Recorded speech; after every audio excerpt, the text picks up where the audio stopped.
J'ai toujours été le père fouettard, vous me connaissez. Je ne m'y connais pas en caresse. Je ne m'y connais pas en caresse. Donc, ça, c'est les gamins que j'ai appris à parler devant les caméras. Vous voyez ce que je veux dire? Bon, on voit très bien comment, quand ils ont pris confiance... donc, comme ils étaient médiocres, on va dire, comme ils ressemblaient plus, la plupart des followers qui me détestent, ces followers les ont retournés contre moi. C'est ça qui est intéressant. Mais je vous dis, à chacun des deux, ils me doivent tout ce qu'ils sont devenus. Bon, c'est pas que ça m'a rapporté de l'argent. C'est simplement des personnes qui ne savaient pas comment s'y faire et à qui j'ai expliqué comment ça marchait. Je leur ai donné confiance en eux, en leur disant comment s'architecturer. D'ailleurs, vous remarquez que tous dansent devant leur direct avant de les lancer. Je suis le premier à l'avoir fait. Je suis le premier qui lance le direct et qui donne quelques piches de trucs. C'était mon travail, ça, parce que j'aime pas être pris au sérieux. Pour vous comprendre, je n'aime pas être pris au sérieux. Je n'aime pas être pris au sérieux de par ce que je suis, mais de par ce que je dis. Ça veut dire que quelle que soit la façon dont je le dis, vous devez vous en tenir au fond de ce que je dis. Je n'aime pas être pris au sérieux parce que je serai ingénieur. Je n'aime pas être pris au sérieux parce que je viendrai en veste et cravate. Vous doutez bien qu'acheter des costumes cravates pour faire des lives, ce n'est pas quelque chose qui peut me pâcher. Mais vous pensez que c'est ça qui donne du contenu dans les lives? Non, ça ne donne pas de contenu dans les lives. Donc, je tiens à vous rappeler, excusez-moi, je ne sais pas si le volume est bon. Excusez-moi, est-ce que vous pouvez partager, s'il vous plaît? Vous êtes déjà à 300 là. C'est une nouvelle page. Mes autres pages sont attaquées. Essayons en fait d'éviter de donner le là aux talibans. Les talibans sont en train de crever. Et donc là, on va les enterrer. On va pouvoir passer à une phase beaucoup plus intéressante. Donc je tiens à rappeler ici que vous allez comprendre. Donc tout à l'heure, on va le réécouter ensemble, bien sûr, avec mes petits commentaires. Donc si le volume est bon, partagez rapidement. On a des gens qui, parce que ils étaient montés par des jaloux. Je tiens à rappeler que quand vous avez quelqu'un, que ce soit de la basse ou du MRC, qui s'attaque à moi, en général, ça n'a rien de politique. C'est des rancœurs. Parce que politiquement, sur le fond, j'ai raison.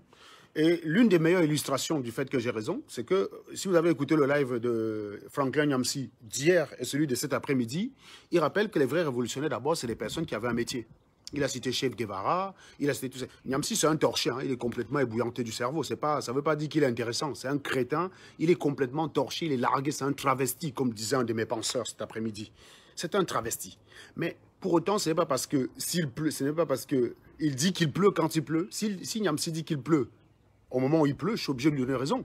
Même si c'est un taré. C'est ça que je veux dire. Même s'il est taré, bah, s'il dit qu'il fait beau alors qu'il fait beau, moi je ne vais pas dire que c'est faux parce que c'est Nyamsi Franklin ou à Cameroun. Donc c'est un taré, il est complètement torché du cerveau. Mais cela dit, il a quand même lu beaucoup plus de livres que moi. Donc il y a des choses qu'il dit. Quand il se réfère à des choses vérifiables et à des référence vérifiable, il a raison. Maintenant, quand il commence à devenir fou, là, qui montre un certain Floyd en disant que c'est lui qui séquestre un Joe qu'on a buté à Minneapolis, serait le bourreau de Brenda Bia. Donc, à ce moment-là, il est vraiment torché du cerveau. Vous voyez bien qu'il n'a pas toute sa tête à ce moment-là. Donc, je tiens à rappeler ici qu'il a précisé des choses que j'essaye de dire depuis des années. On ne peut pas mettre des têtes de proue. On ne peut pas mettre des têtes de proue, des crétins. On ne peut pas avoir comme tête de proue des crétins. Vous voyez ce que je veux dire? On ne peut pas avoir des têtes de proue crétins pour une résistance, soit dit en passant. Donc, il y a des personnes là qui commencent un peu à s'énerver. Donc, on va d'abord les liquider. Voilà, il y a quelqu'un qui me dit, tu es quoi? Moi, je suis ingénieur. Et toi, tu es quoi, Daniel André Bidias? Tu es quoi? Non, non, tu me demandes ce que je suis ingénieur, polytechnicien de formation, chef de projet, 12 ans d'expérience, 5 colos, plus de 5 colos de salaire net mensuel. Voilà ce que je suis. Maintenant, tu peux me dire ce que tu es. Si tu arrives à être mieux que ça, je quitte Facebook. Si tu arrives à me dire que si tu arrives à être mieux que ça, je quitte Facebook. Bande de raclures. Donc, je rappelle encore que votre problème dans cette résistance, c'est d'avoir voulu mettre en avant les gens qui vous ressemblaient parce que vous êtes majoritairement des médiocres. La plupart de ceux qui sont disponibles sur Facebook sont des médiocres, des ratés et des enfoirés.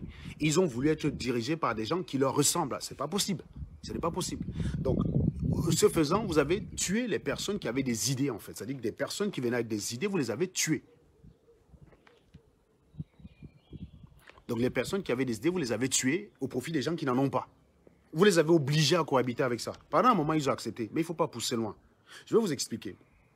Quand j'arrive dans votre connerie, là, vous commencez à bloquer les artistes. Je suis contre le fait de bloquer les artistes. Mais cela dit, je défends. Parce que je dis, bon, un écart. Il n'y a pas de quoi discréditer un mouvement par rapport à un écart. Bloquer les artistes, c'est débile. Bon, je le défends quand même. Parce que comme tous défendent la victoire de Kamto, il ne faut pas de voix dissonantes. Vous décidez d'aller casser l'ambassade. Je vous dis, je ne suis pas d'accord. Vous y allez quand même. Je vais avec vous. Je le défends. Envoyez les cœurs parce qu'il y a des gars qui sont très vexés là. Envoyez les cœurs. Les gars, c'est pas de ma faute si vous êtes en train de vous entretuer. Allez attendre le discours de votre chieur. Votre chieur parle ce soir. Votre chieur, le pisseur là, le gars qu'on arrête, il pisse dans la culotte là. Il parle ce soir. Donc allez le loup. Donc continuez simplement de partager, d'atomiser les cœurs. Est-ce que le volume est bon? Est-ce que le volume est bon? Est-ce que le volume est bon? Voilà. Donc je disais tantôt que. Je disais tantôt que. Alors. Attendez, il y a des personnes qui veulent se faire bloquer, naturellement, je le fais. Et voilà. Si quelqu'un... Non, je tiens à rappeler que je n'ai débloqué personne. Vous êtes sur une nouvelle page parce que je perds les pages tout le temps. Donc, si vous arrivez à commenter, c'est simplement que c'est une nouvelle page. Voilà, c'est ce que je rappelle aux gens. Vérifiez que vous êtes abonné. Et puis, s'il y a quelqu'un qui a été bloqué, eh bien, il a simplement... Si quelqu'un qui a été bloqué, qui voudrait être bloqué, il suffit qu'il... Alors, bon, la parole, Bolingo, je te donne la parole, tiens. Tiens, il y a la caméra selon. Prends la parole. Tu m'attaques, on voit. Prends la parole si t'as les couilles. Tu viens me parler de quoi là? De rap, palmis, voleur, de Yahoo. Prends la parole, tu me dis que j'ai volé les rats, on voit. Si tu as les couilles. Prends la parole. Bah voilà, il a refusé, comme d'habitude, on les connaît tous. Hein. On les connaît tous. Voilà. Donc j'étais en train de dire ici que. Donc le volume est bon, donc partagez ce volume est bon. Donc j'étais en train de dire ici là que vous êtes parti casser l'ambassade. Je n'étais pas d'accord. J'ai quand même dit OK. Ça fait 2 écarts. Sachant qu'El Chenou avait organisé une convention en janvier, toujours du même mois, qui s'était plutôt bien passé. J'avais dit 2 écarts, moins, plus quelque chose de bien, ça fait 1 écart. Donc, jusque-là, c'est défendable. Quand il commence à y avoir des détournements, et quand vous dites qu'il faut régler ça en interne, que ça ne doit pas sortir, là, j'ai dit, je veux bien accepter 2 trucs, mais le 3e, là, je ne suis pas dedans. Mon intelligence ne me permet pas d'accepter ça. Et remarquez que c'était toujours des voyous, des crétins, des illettrés qui étaient pour cette position-là. Parce qu'il faut que ceux qui les défendent leur ressemblent. Il faut que ceux qui les défendent leur ressemblent. C'est-à-dire qu'ils soient aussi malhonnêtes, aussi pourris qu'eux, aussi vicieux qu'eux. J'ai dit, moi, je ne suis pas dedans. J'ai refusé. Donc, quand on m'explique qu'il faut couvrir un viol en interne, j'ai dit vos mamans.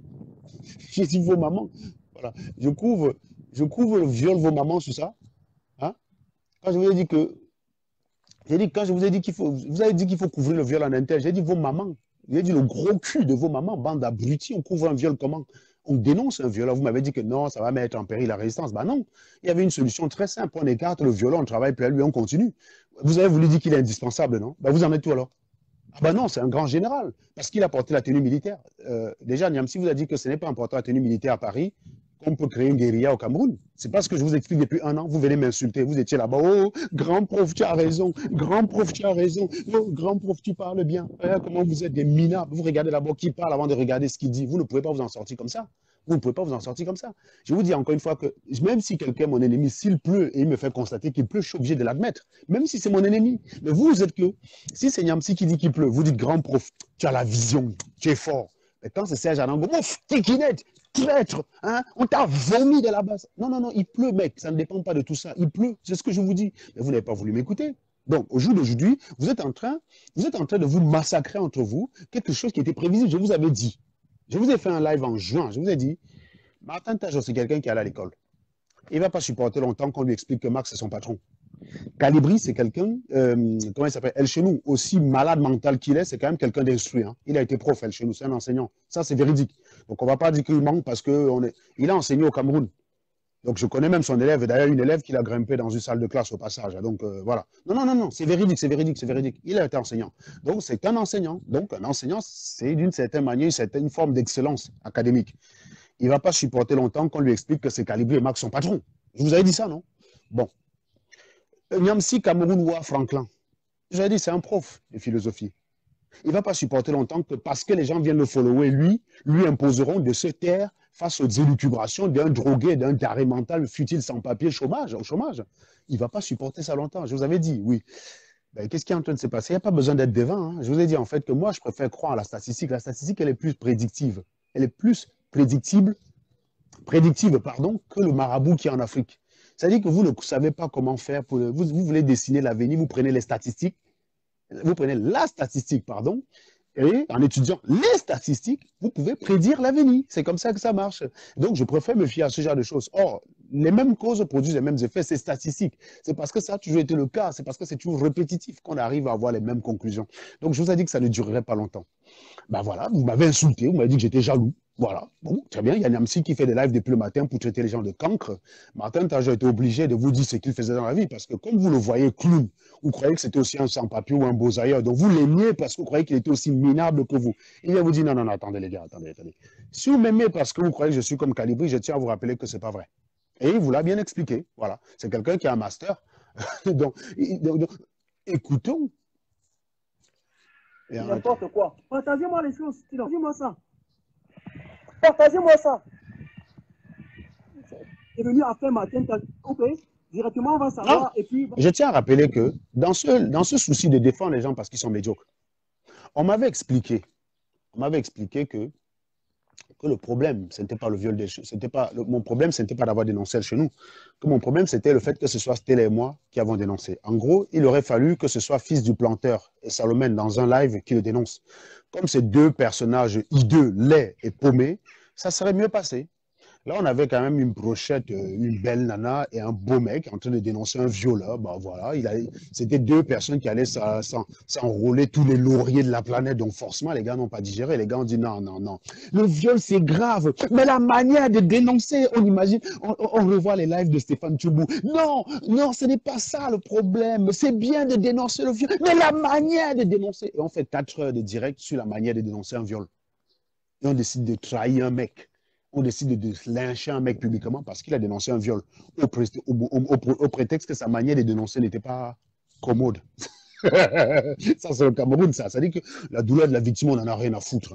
Hein. Non, non, Paul Biya, c'est pas la manière. Je vais me mettre dans le raisonnement des talibans. Ils disent que Paul Biya tue dans le nozo. Très bien. Paul Biya, dans le nozo, c'est pas trop le fait de tuer les gens qui nous posent problème. C'est le fait que quand tu tues les gens, tu parles en boulou. Ça nous dérange. Tu vois, dites-nous les anglophones, liquide-le-les, hein, s'il te plaît, mais parle en français, parce que quand tu les liquides et tu parles en boulot, moi, ça me dérange. Vous voyez, c'est ça, en fait. Voilà le genre de débat qu'on devrait voir en Talibanie. C'est-à-dire que c'est pas trop le fait que Serge ait parlé du viol en public, mais la manière, quoi. Hein, on se souvient des lives, au moins de 4 heures de live pour expliquer au monde entier que la manière, qu'on n'est pas d'accord par la façon dont un viol a été dénoncé. Et quand on dit, mais quelle était la bonne manière, il n'y a jamais de réponse. Quelle était la manière? Il n'y a jamais de réponse. Quelle était la bonne manière? Il n'y a jamais de réponse.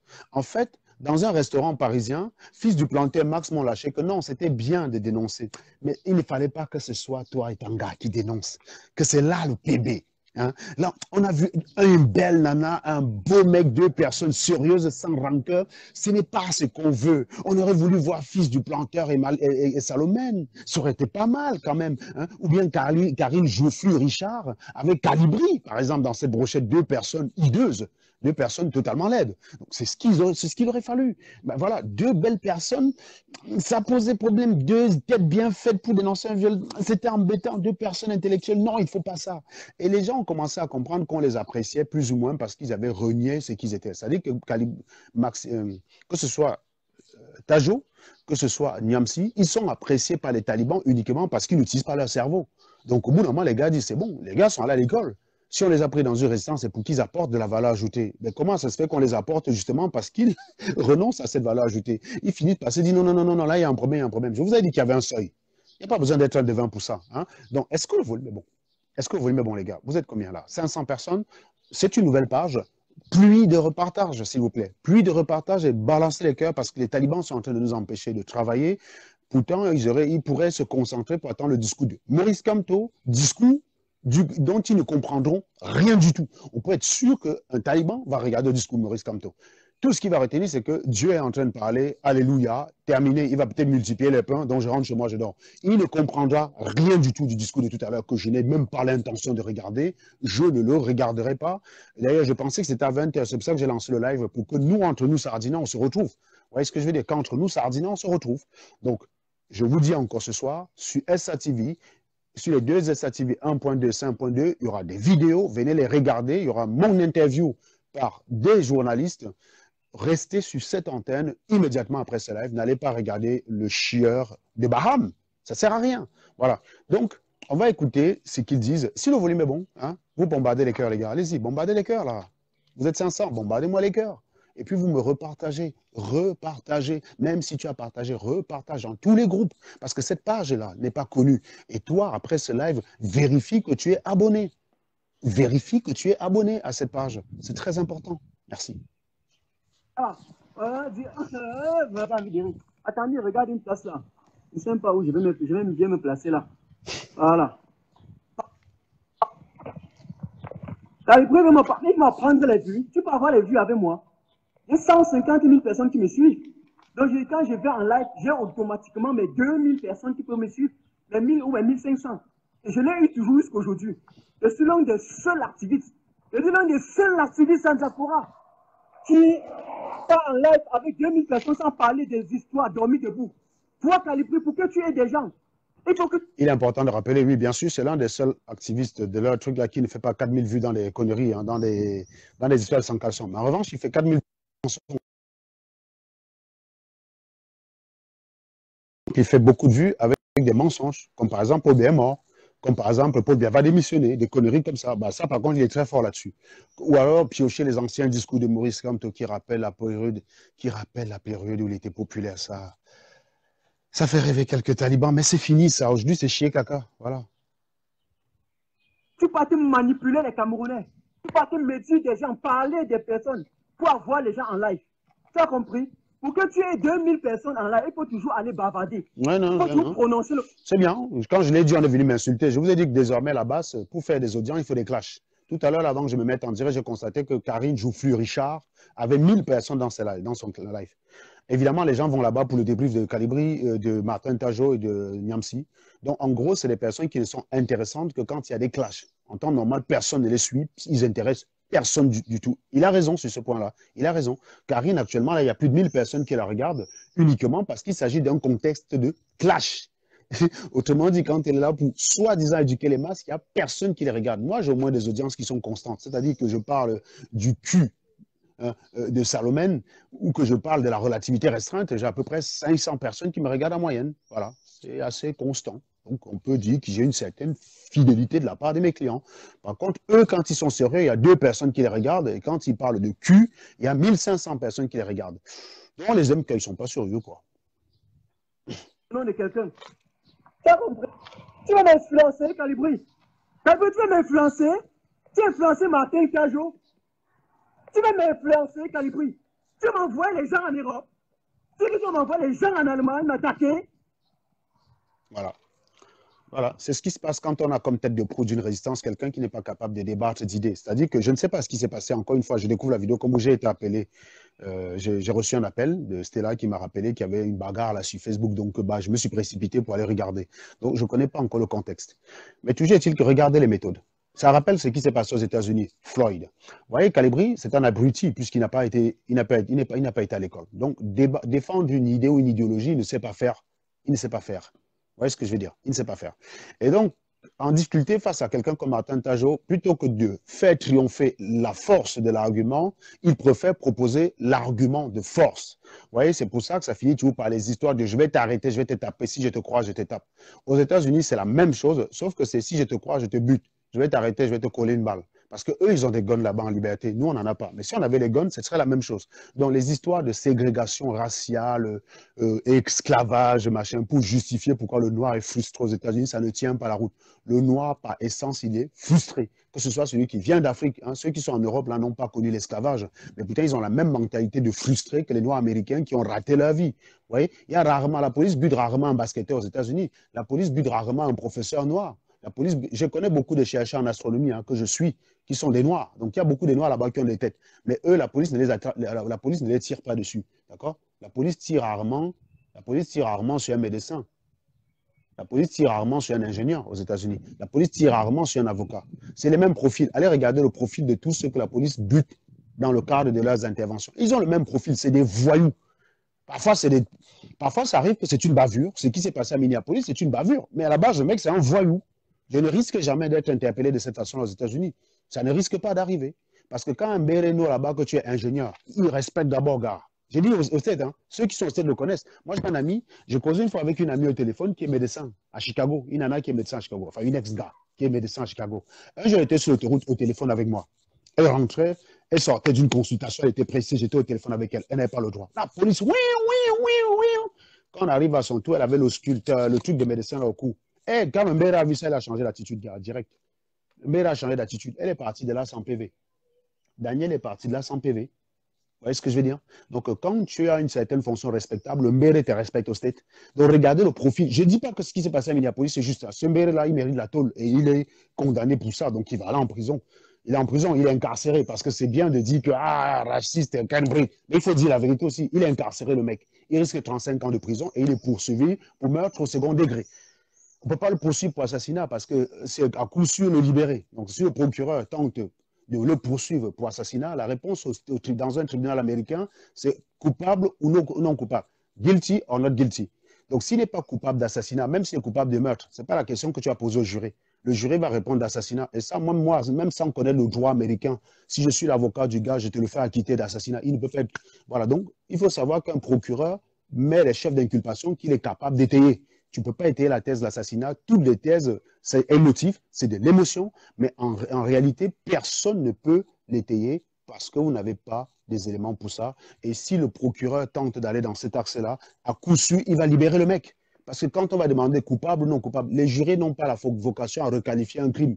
La question, c'est coupable ou non coupable. Ça va être coupable de quoi? Ben, d'assassinat, ben, la réponse, les jurés vont dire, bah non, il n'a pas prémédité le crime.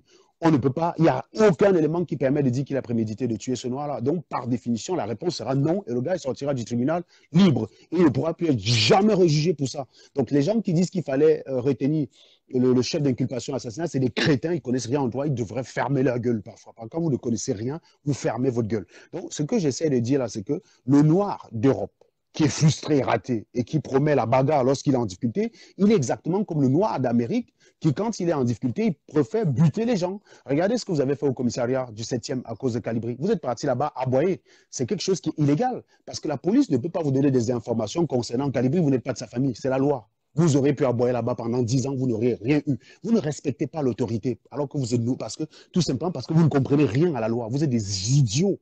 Hein? Vous allez aboyer devant tous les combattants devant le tribunal. Vous croyez que c'est comme ça? Non, non, non. Quand vous êtes arrêté dans un commissariat et que vous êtes en garde à vue, c'est le procureur qui décide d'enlever de la garde à vue. Hein. Ce n'est pas le policier qui est là.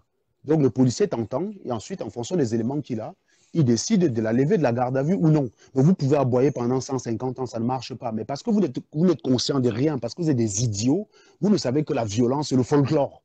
Voilà. Et c'est la même chose aux États-Unis. Les Noirs ne connaissent que la violence et le folklore. Le Noir, par essence, c'est un abruti complètement violent, c'est tout. Voilà. Et donc, quand il se fait buter par la police, c'est parce qu'il est un mec violent. Il est 10 fois plus violent que le blanc. Eh oui, c'est comme ça. Moi, j'ai fumé beaucoup de watts dans ma vie, mais aucun n'a jamais menacé le Bénard. J'ai plus fumé de watts dans ma vie que de Camer. Je parle en direct. Hein. J'ai plus fumé que de watts dans ma vie que de black. Aucun n'a jamais menacé le Bénard. Quand je suis arrivé à Polytech, j'en ai fumé des gars là-bas quand même. Hein. J'en ai fumé des mecs dans mon école. Personne n'a jamais menacé de mettre une embuscade. Personne n'a jamais menacé Ménac. Les seuls crétins qui, à la fois, nient mes compétences, menacent de me tabasser, bah, c'est des camères, des noirs. Voilà, c'est comme ça. Vous êtes des sauvages. Et lui, voilà, visiblement, quelqu'un qui a pris une position qui n'a pas plu à Calibri. Celui-ci a promis de lui envoyer des gens pour le tabasser. Les deux nanas que j'ai envoyés la dernière fois devant l'ambassade, on a voulu les intimider. Oh, tu es à Berlin avec nous, non? Tu as été manipulé par Serge Anango, tu es à Berlin avec nous, non? On va te gérer. C'est toujours la violence. Toujours la violence. Ouais. Est-ce que vous avez subi l'esclavage? Non. Vous avez subi la ségrégation raciale? Non. Comment ça se fait que vous soyez aussi violent et débile que les Noirs américains ratés, débiles des États-Unis? Pourquoi les gars comme nous ne menaçons pas de bagarrer alors que nous on a l'ongoum? On a l'ongoum, les gars. Moi je menace de bagarrer. Mais je suis prêt si quelqu'un vient. Mais ce n'est pas pour autant. Je ne mets pas ça en premier. Je mets ce qu'il y a là-dedans en premier. Je peux faire parler de statistiques. Je peux faire parler de mécanique. Je peux faire parler de thermodynamique. Je peux faire parler de tout. Mais ce n'est pas ça que je parle en premier. Moi, c'est l'argument. La force de l'argument, ce n'est pas l'argument de force. Mais vous ne connaissez que ça parce que vous n'avez rien dans le crâne. Et il y a une sorte de logique bête qui consiste à vous faire croire que parce que vous êtes bête, bah forcément vous êtes plus musclé. Eh bien non. Bah, ce n'est pas parce que moi je suis très intelligent que je n'ai pas de muscle. Et ce n'est pas parce que vous êtes bête que vous en avez plus. Voilà, c'est ça. Hein? Voilà. Donc il faut arrêter de fumer la moquette. Donc regardez donc comment, voilà donc Martin Tajot qui se retrouve menacé par son compatriote, tout simplement pour une divergence de point de vue. Et quand vous dites que le noir est par essence violent, vous dites que non, non, on ne peut pas dire ça, on ne peut pas dire ça. Vous n'avez pas connu l'esclavage, vous n'avez pas connu la ségrégation raciale. Arrêtez d'utiliser ça pour justifier les stupidités du noir aux États-Unis. Vous êtes bêtes, vous êtes des crétins, et vous aimez ce qui est médiocre. Quand on voit Jean, un mec calibré, envoie-les. Vous avez dit que je suis mes terrains, j'ai peur de toi. J'ai peur de toi, mon ami. Il y a un petit salopard qui celui qui a. Je vais te bloquer, que celui-ci a fait quoi pour toi? Pour la résistance. Et Partagez-moi d'abord la chose. Je vais répondre. Je réponds. On va répondre tous avant d'attendre le discours du président élu. Il y a quelqu'un qui dit que si je vivais aux États-Unis, je comprendrais. Joseph Benjamin, je peux te garantir qu'il y a 99,99% de chances que je connaisse mieux les États-Unis que toi. Ce n'est pas parce que tu vis quelque part que tu as mieux compris. Vous avez des richesses au Cameroun.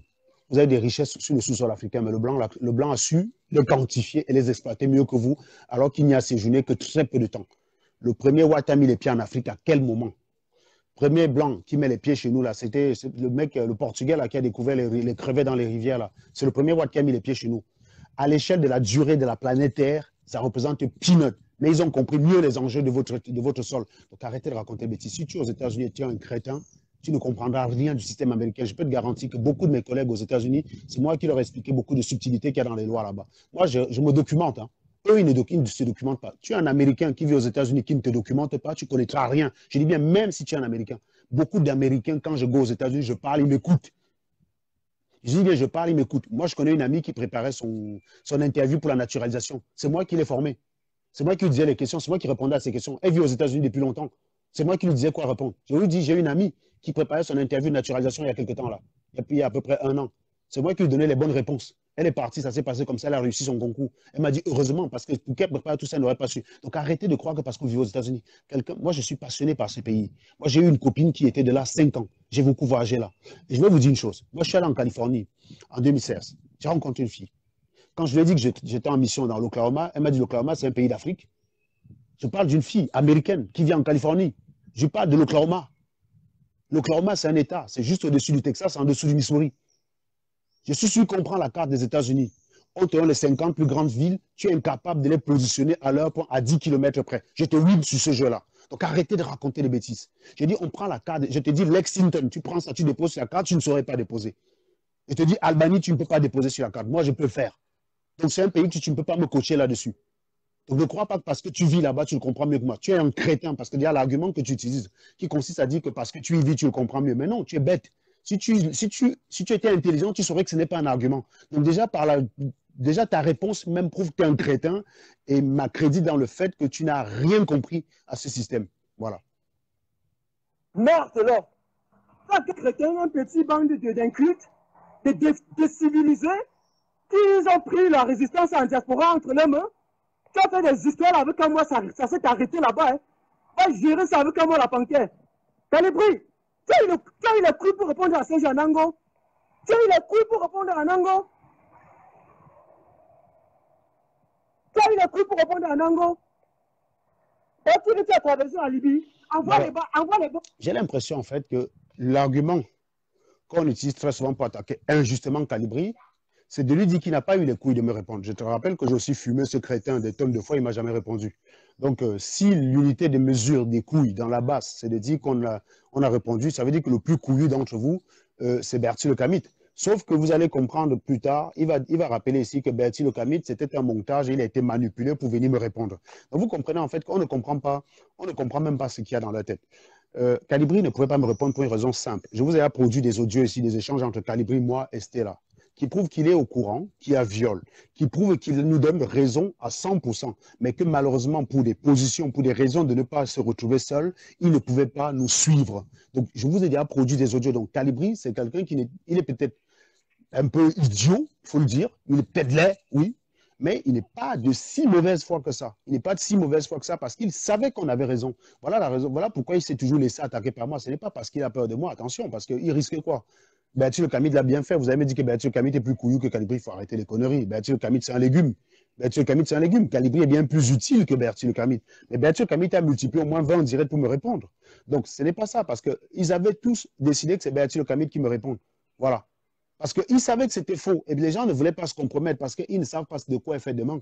Parce qu'il suffit qu'après, dans 3 semaines, la victime dit, bah non, finalement, c'est Serge Anango qui a raison. Calibri est décrédibilisé. Donc, Calibri n'a pas été fou sur ce coup-là. Et Martin Tadjo lui-même, il savait qu'il y a viol. Mais il n'a pas non plus dénoncé le coco. Hein. C'est très facile de dire à Calibri qu'il n'a pas eu le courage de me répondre. Toi, tu as eu le courage, toi? Connard. Hein. Bon, on va voir. On m'a dit d'ailleurs que tu attaques Calibri sur le physique.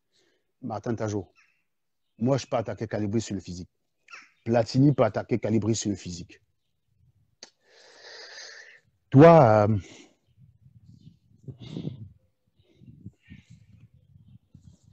Et là, chez moi, même en France, je pars. Tu as compris? Moi-même là, je n'ai pas peur de la mort.